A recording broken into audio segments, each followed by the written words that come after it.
30% દવા જમીનમાં જાય છે, જે રેવી ક્યાં જોઈએ? પાનમાં. જાય ક્યાં? જમીનમાં.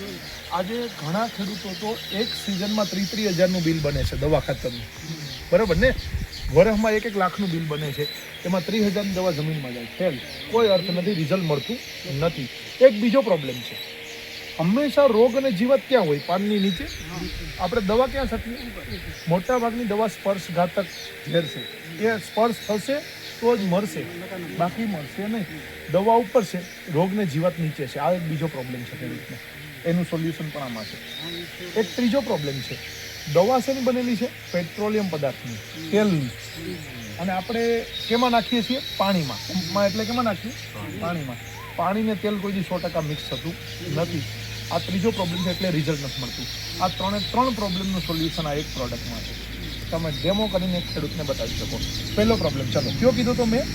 પાણીના ટીપા બને છે અને પવન આવે એટલે ખરી જાય છે, બરાબર? મને એક નાની એવી સળી સાવે નાની સળી આવી છે.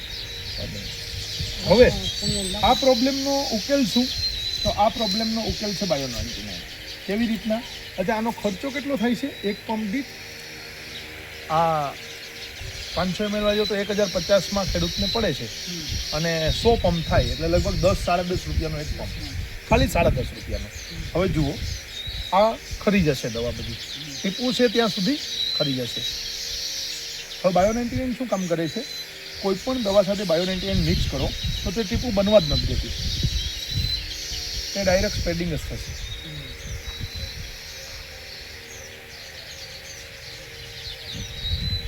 આ બાજુ નથી બાયો-99, આ બાજુ છે.